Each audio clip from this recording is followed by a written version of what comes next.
Justement, je suis assez étonnée qu'il ait été aussi agressif, mais dans le sens où on n'avait jamais, on avait toujours stoppé ce genre de comportement avant le point culminant. On n'a jamais vu cette côté en total. Exactement, c'est-à-dire que le début, là, quand il aboie, qu'il est un peu comme ça, la queue entre les jambes, qu'il montre un peu ses dents, ça on a vu, mais disons que c'était vraiment le moment pour nous où on le prenait, on l'emmenait loin, comme on nous avait dit de le faire.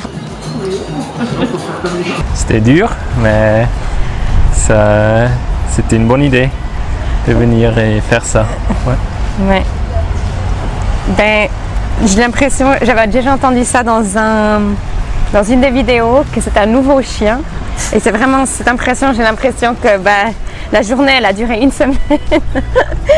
Et c'est vraiment un chien complètement différent. Vas-y, rappelle ton chien.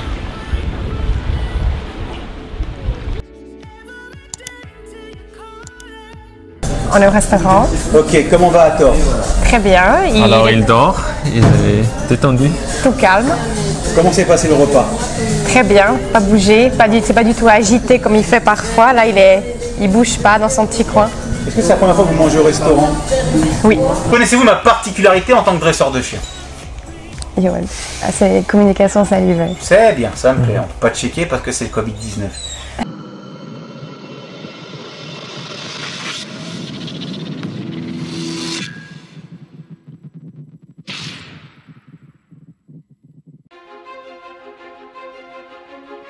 Ok, bienvenue chez Eric Trampton, je suis éducateur dresseur de chiens diplômé d'État, je suis un organisme de formation certifié Data Docké. Aujourd'hui, si vous regardez cette vidéo, c'est que vous avez cherché sur internet problème de comportement de votre chiot, de votre chien, ou que votre chien soit sociopathe, agressif, dominant, caractériel, ou simplement peureux, craintif, hyperactif, ou également parce que vous ne comprenez pas, parce que votre chien ne vous écoute pas quand vous marchez en ville, il tire, il aboie, il n'est pas propre. Bref, vous êtes à la bonne chaîne Eric Trampton YouTube et je vous invite à regarder toutes mes vidéos sur ma chaîne pour que vous puissiez voir le travail que je fais. Aujourd'hui, j'ai l'honneur d'accueillir dans ma structure Lucine et Gaël qui sont accompagnés d'un border collie qui se prénomme Aitor. Aitor. Il n'y a pas plus compliqué encore. Qui est âgé de 13 mois. Vous venez d'où? On vient de Berne. Ok. Pourquoi vous avez fait autant de kilomètres? Il y a plus de 500 km pour venir me voir. 650. D'accord. Parce qu'on n'a pas la... Je dirais qu'on a pas mal... Enfin, on a quand même eu pas mal de contacts avec des éducateurs, etc. On a essayé plusieurs méthodes. Même si je pense que la plupart des méthodes qu'on a essayées, elles ont un peu le même tronc commun. Donc justement, 100% positives, etc. Et qu'on voit pas... On voit des améliorations. Ce serait faux de dire qu'il n'y a rien qui s'est passé. Donc on a eu des améliorations, mais qui étaient pour moi un peu plus symptomatiques que vraiment traiter à la racine le problème. C'est-à-dire que maintenant, j'ai un chien que si je l'ai en laisse et que je mets 100% de ma concentration de lui, je le contrôle, on va dire, mais j'ai pas confiance. Et disons que voilà, c'est mon occupation principale. Je vais pas pouvoir faire deux activités, le prendre et puis être à l'aise. Et voilà, c'est surtout pour ça, c'est pour avoir vraiment je dirais pour avoir une réponse sur son comportement et puis avoir vraiment des tips pour savoir comment se comporter avec lui, pour justement pas traiter le symptôme mais vraiment traiter le problème à la racine, parce que c'est quand même un problème qu'on a depuis qu'il est tout bébé. C'est pas quelque chose qui s'est... Ça a beaucoup amélioré, mais je pense qu'on peut encore faire quelque chose. Voilà. Pour être à l'aise et pas devoir tout le temps... Quel est l'élément déclencheur qui vous a fait venir me voir?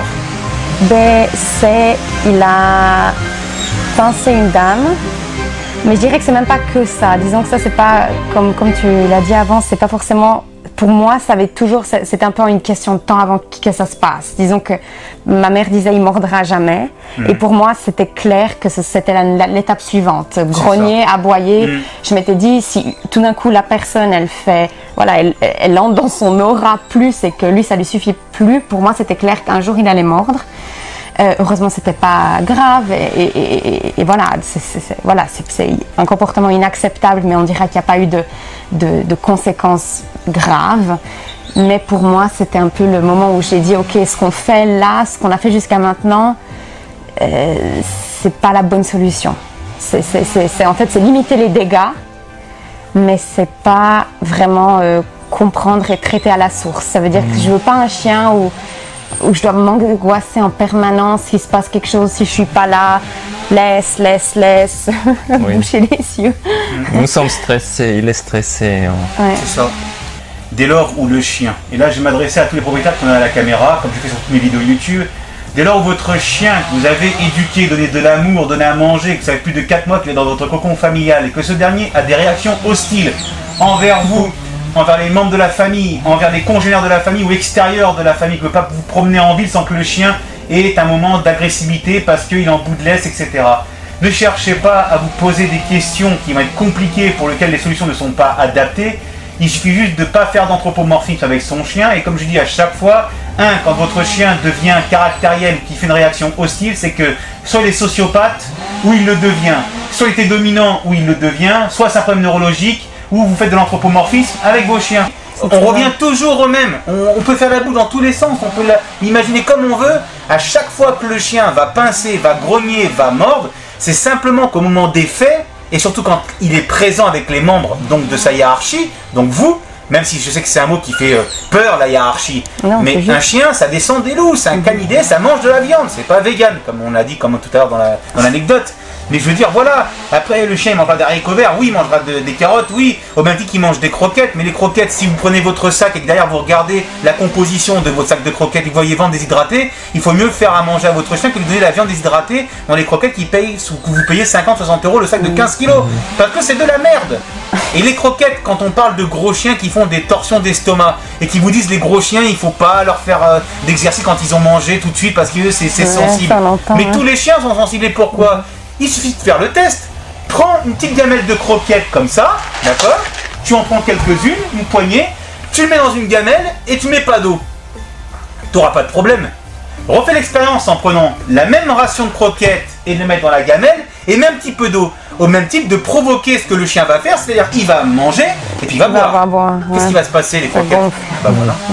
Bah, t'as ta réponse à ta question. Mais c'est exactement ça. Ok. Avez-vous vu déjà des professionnels pour l'éducation de votre chien? Oui, on a déjà vu. Et les professionnels que vous avez travaillé, sans les critiquer, ils vous ont jamais évalué votre chien pour vous dire, voilà, je parle des premiers quand tu arrives avec ton chien de 2 mois, parce que c'est ça qui est important, c'est qu'un chien, ça dit qu'à l'âge de 2 mois. Il y a 2 mois, on voit tous les facteurs, quand on est compétent, qu'on a les qualifications, on peut dire au propriétaire de chien, ok, là ton chien il a 2 mois, mais attention, il va être comme ça, comme ça, comme ça, comme ça. Si on n'est pas capable à 2 mois de diagnostiquer le comportement de son futur chien, c'est qu'on n'a pas les compétences et il ne faut pas rentrer dans ce business. On dit clairement les choses, non je sais pas, attendez, revenez me voir quand il aura 8 mois, 9 mois, mais là vous avez perdu du temps. Parce que les gens que vous avez vus, s'ils ne connaissent pas le border collie, qui n'ont pas travaillé, c'est pas éduquer le border collie, à faire de l'agility, jeter la croquette, la baballe, et le chien est gentil, c'est pas ça éduquer un chien. Éduquer un chien, c'est comprendre en fait quel est le caractère de son propre chien. Pour que nous, humainement parlant, on s'adapte à son chien et pas l'inverse. Quand on est chez soi, on invite son chien à rentrer chez vous. C'est pas le chien qui est chez lui et qui dit « tu peux rentrer chez moi ». C'est le problème. L'anthropomorphisme, c'est tout ça. Donc là, on va pas perdre de temps, d'accord, parce que vous avez fait beaucoup de route, et on va faire le test d'évaluation numéro 1, le test d'évaluation numéro 2. C'est parti. Une fois que vous aurez acheté mon livre, n'oubliez pas de me faire parvenir la photo de votre chien avec le coffret collector, le chien de vous à lui, et votre photo sera partagée à travers tous mes réseaux. Cliquez sur la cloche pour recevoir toutes les notifications et les dernières vidéos de la chaîne Eric Kramson. Vous pouvez voir la vidéo suivante. N'oubliez pas de vous abonner à cette chaîne. N'oubliez pas de mettre un maximum de pouces bleus. Merci pour vos commentaires. Ciao, bye bye.